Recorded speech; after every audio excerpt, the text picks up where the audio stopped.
다음은 존경하는 주진우 의원님 질의하시기 바랍니다. 후보자님, 오전에 말씀하신 거 요약해 보면 부의금으로 1억 6천만 원이 들어왔고 출판 기념회로 2억 5천만 원이 들어왔고 또 배우자가 처갓집으로부터 2억 원 정도를 지원받았는데 1억 원 정도가 현금이다. 이런 요약으로 될 수가 있을 것 같아요. 먼저 제 문제 의식을 좀 말씀드리겠습니다.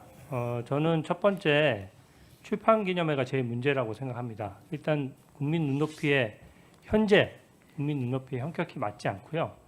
보통 경조사를 하더라도 일반 국민은 적어둡니다. 나한테 뭐 축의금을 낸 사람 액수만큼 맞춰서 내려고 다 적어놓고 서로 낸 만큼 받는 거거든요. 근데 출판 기념회는 그동안 국회의원의 음성적 수입원으로 항상 지적해 왔던 것인데 이게 왜 그러냐면 이해 충돌 문제가 일단 당장 생깁니다. 이게 수억 원대를 후원해 오셨던 강신성 씨 같은 분도 가깝다고는 하시지만 결과적으로 그분도 출판 기념회에 다녀갔어요. 국민 입장에서는 얼마를 줬겠느냐 하는 생각이 듭니다. 10만 원, 20만 원 주진 않았을 거 아니에요. 최근에도 4천만 원에 거의 연 2.5%에 7년간이나 빌려줬던 분이기 때문에 더 많은 돈을 줬겠다라는 생각이 일단 들고요. 이해단체 관계자나 사업가 등도 있었을 텐데 얼마를 냈는지 확인할 방법도 없어요. 그래서 그게 좀 견제를 하기 위해서 재산 등록 같은 걸 하는 거거든요. 근데 이 이해관계자들끼리 충돌 문제를 피하기 위해서 사실 출판기념회에 오는 사람들은 계좌로 송금하는 사람이 없습니다. 다 현금 봉투를 내려놓고 가는 것이고 명백히 잘못된 관행입니다. 그리고 이 부분은 또 원래 걸리기도 어려워요. 주고받은 쪽이 이해관계자가 다 갖고 다 현금 봉투고 걸린 이상 국민 눈높이에 맞을 리가 전 없다고 생각합니다. 노웅래 전 의원도 3억 원을 집에 가지고 있다가 현금으로 출판기념회 돈이라고 했는데 국민 눈높이에 안 맞는다고 해서 민주당에서 공천에서 컷오프 됐습니다. 입법 로비 사건에서도 이해단체가 불과 3천만 원 준 것이 이해단체와의 이해관계가 얽혔다라고 해서 뇌물죄가 됐어요. 이게 그리고 통상 금액이 또 크면 증여세 문제도 생기기 때문에 이게 내용이 안 나와서 모르겠는데 내용이 나온 이상 항상 문제가 될 수 있다는 점을 말씀드리고요. 이 인세를 제가 국세청에 확인해 봤더니 1,300만 원 정도인데 맞습니까? 인세로 수익으로 잡힌 것이. 제가 국세청에 확인했으니까 아마 거의 정확할 겁니다. 어떤 책과 관련한 말씀이신가요? 두 권의 책 전부 다 합쳐서 국세청에 신고된 인세가 1,300만 원 정도인데 그렇게 확인하셨으면 그것이 네. 맞겠죠. 예. 근데 후보자는 야인 시절에는 사실 출판 기념회를 안 하셨어요. 근데 이게 보면은 국회의원이 되어서 권력이 있어야 사실은 사람들이 모이고 현금 봉투가 나오는 것이지 현실적으로 그냥 책을 팔아서 이 돈을 모으는 건 저는 좀 현실적으로 어렵다라는 생각이 듭니다. 그리고 빙부상 조의금도요. 국회의원도 다 김영란법 적용 대상이거든요. 물론 뭐 그 빙부상이고 그렇기 때문에 일정 부분 조의금은 불가피하다고 생각하지만 그게 일단은 최근에 수입 대비 지출이 너무 높다 보니까 1억 6천만 원이나 들어온 것도 일반 국민 관점에서는 좀 과도하다는 생각이 들어요. 왜냐하면 장례 비용도 다 부담을 했을 거고 처가 쪽에도 가족이 있을 텐데 후보자에게 1억 6천만 원이 배정이 됐다는 얘기거든요. 그리고 아까 말씀하셨던 처갓집 2억 원 중에 1억 원 현금도 현금이 사실 현금이 일반 국민들이 다 하지 않지 않습니까? 그래서 사실은 이 1억 현금 부분도 결혼한 자녀가 독립생계를 하는데 생활비와 현금 주면 일반 국민이 바로 증여세 탈루 문제가 생기고요. 표를 한번 봐주십시오. 이게 지금 후보자의 5년간 그 순자산 증감액입니다. 보시면은 빙부상이 있던 애는 지금 원래 연봉 1억 정도 받는 가정이 생활하고 교회 헌금하고 이렇게 했을 경우에 저축하기 한 3천만 원, 5천만 원 저축하기도 쉽지 않거든요. 근데 순자산으로 는 게 2억 1천만 원이니까 아마 빙부상에서 했던 돈이 입금이 된 것 같아요. 근데 문제는 2021년입니다. 2021년도 한 푼도 안 쓰고 모아야 저게 1억 2천만 원의 재산이 늘 수가 있거든요. 근데 재산 등록이 됐다라고 하지만 빙부상이 있고 나서 그 다음 해에도 재산이 1억 1천만 원 는다는 걸 알 수가 있고요. 2022년도에 출판기념회 있을 때는 순자산이 대폭 증가했습니다.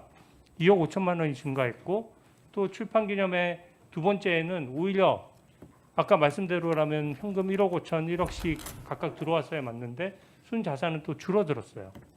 근데 제가 주목하는 건 2024년도인데요. 이때는 이 세비로 다 쓰고 나서도 2억 1천만 원이 늘었거든요. 여기에 대한 자금은 어떻게 생각하십니까?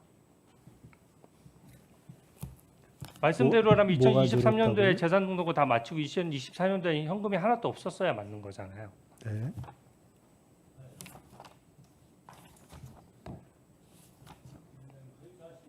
나중에 정리해서 네네. 말씀해 주세요. 제가 말씀드리겠습니다. 예. 어떻게 해서 저거를 갚았느냐 지금 그 말씀이죠? 2억 1천만 원이 재산이 늘었습니다. 연봉 그러니까 세비가 1억 조금 넘잖아요. 그러니까 세후로 일단 받는데 그 전제는 저 숫자가 맞다고 이렇게 가상해서 쓰신 숫자이기 때문에 아니 순자산의 증가액은 숫자가 일단 맞지 액수가 않습니다. 나오는 것이고요. 그럼 다음 PPT를 제가 보여드릴게요. 종합해서 말씀을 드리겠습니다. 예. 여기도 마찬가지입니다. 수입 지출 현황인데요. 보시면 빨간색이 수입이고 파란색이 그 지출인데 매해 다 높았어요. 그러니까 재산 등록이 매해 정상적으로 이루어졌다 그러면 수입 대비 지출이 더 많은 경우가 생길 수가 없거든요. 아까 이 숫자 가지고 말씀하시니까 저는 이것을 후보자가 직접 공개하고 신고했던 내용을 가지고 정리를 했으니까 혹시 오류가 있다면 다음 제 질의 때 좀 지적을 해 주십시오. 지금 시간이 별로 없으니까요. 그래서 저는 매해 현금 거래다 보니까 이게 쭉 그 수입보다 지출이 많은 관계를 좀 말씀드리고요. 마지막으로 다음 PPT입니다. 추징금을 갚은 내역 중에 제가 제일 이상하게 생각하는 부분은 딱 이 부분입니다. 이 부분에 대한 정확한 답변을 요구드립니다. 이게 지금 빨간색은 후보자의 예금인데 대략 한 2천만 원에서 4천만 원을 연간 넘지를 않았어요. 그리고 배우자 예금도 제가 체크를 해봤는데 2023년도랑 2024년도에 별다른 변화가 없었습니다. 근데 2023년도에 출판기념회 하고 나서 2024년도에 1억 1,500만 원을 갚았어요. 추징금을. 네, 그것까지 포함해서 답변 드리겠습니다. 간단하게 단답으로 말씀드리겠습니다. 우선 정리하신 숫자는 정확하지는 않습니다. 두 번째로 출판기념회와 관련해서 너무 과하다라는 말씀은 조금 이따 자세히 드리겠지만 평균 제 경우는 3,000부, 2,000부 이런 경우로 해서 평균 한 5만 원 정도 선의 출판기념회 후원 그러니까 축하금이었던 것 같습니다. 아까 강신성 씨를 말씀하시면서 수억 원을 후원했던 이렇게 표현하면서 넘어가셨는데 그런 바가 없다는 말씀을 이미 드렸고 강신성 씨는 1차 정치자금 사건 때 너무 피해를 크게 보셔서 그 이후로 제게 4천만 원을 빌려줄 때도 맨 마지막에 빌려줬고 그 이외에 후원 회장을 맡거나 해도 사실은 후원금을 아마 거의 안 냈던 것으로 저는 기억하고 있습니다. 그러니까 그래서 그런 관계를 유지해 왔다 하는 말씀을 드리고요.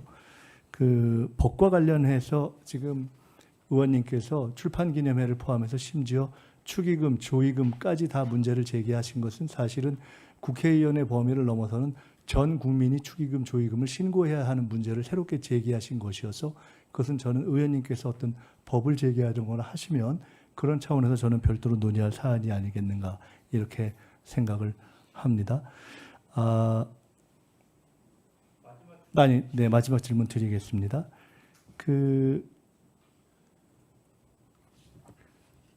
궁금하신 것이 앞서서 이러저러한 것들을 혹은 출판기념회 혹은 축의금, 조의금으로 갖고 맨 마지막에 남아있던 1억 정도의 추징을 어떤 수입원으로 갚았느냐, 수입원이 없지 않느냐 이렇게 말씀 주신 것으로 이해합니다.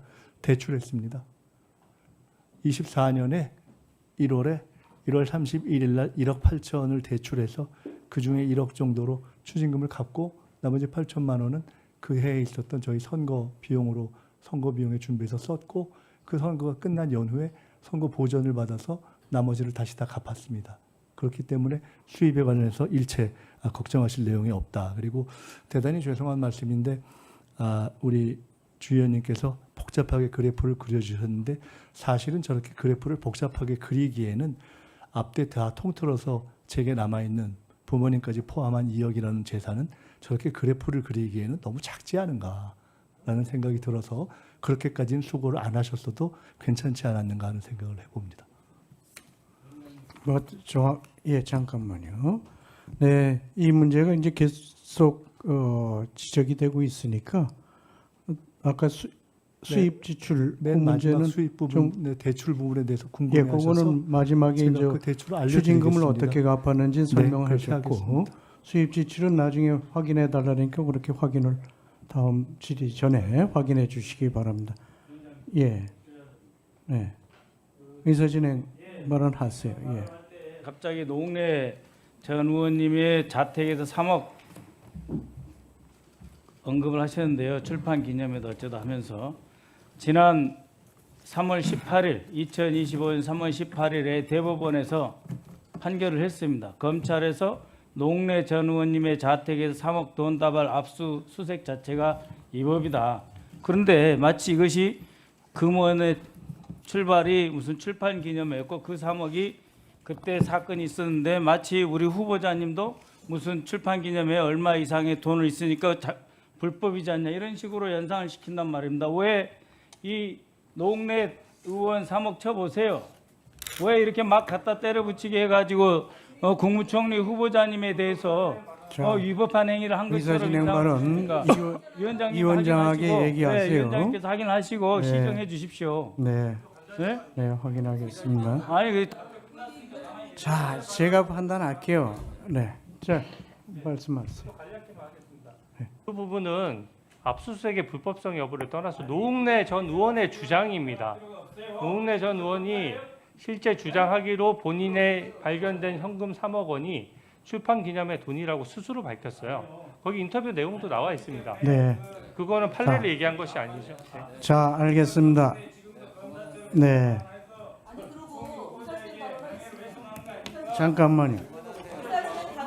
잠깐만요. 여기 두 분 요구해서 한 분 하셨으니까 예, 알았어요. 1분 했어요. 그럼 네, 말씀하세요.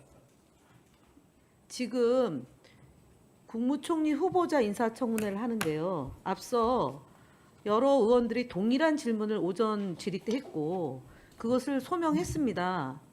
그런데도 불구하고 지속적으로 후보자에 대한 또는 김희정 의원님 제가 의사진행 발언하고 있거든요.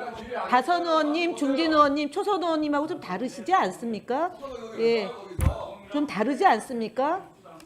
아까 의사진행 발언하세요. 막말 때문에 사과하시는 각규택 의원님은 좀 가만히 의사진행 발언하고 있어요. 법사위처럼 하지 마시고요. 국무총리 후보자 인사청문회 맞추어서 좀 해주세요. 법사위에서 하던 것처럼 여기서 마구 끼어들지 마시고요. 보기 민망합니다. 의사진행 발언 중입니다. 의사진행 발언 중이니까요. 좀 사과한 것이 잉크가 안 말랐다는 것은 항시 유념하시고 온 인사청문회 하시고 바랍니다. 자, 발언하세요. 그래서 지금 이후에도 이 인사청문회하고 관련 없는 사람들을 끌어들여서 명예를 훼손하고 그 사람은 그 얘기를 반론을 펼칠 수가 없습니다. 두 번째는 증인으로 채택되지 않고 참고인으로 채택되지 않은 사람들에 대한 명예훼손도 함부로 하면 안 된다고 저는 생각합니다. 사진 찍혔다고 죄가 되는 건 아닙니다. 그래서 합법적으로 또는 불법적인 일이었다 손치더라도 이미 법적으로 다 했다면 저는 그 부분에 대해서 인사청문회를 빙자해서 명예를 훼손하고 또는 과거의 직업에 근거한 그런 근성이 나오는 부분에 대해서는 삼가 서로 했었으면 하는 바람을 위원장님께 말씀을 드립니다. 노웅래 전 의원에 대한 앞서 야당 의원의 질의 내용은 매우 부적절했다는 점을 다시 한번 강조드립니다. 자, 질의를 계속하겠습니다.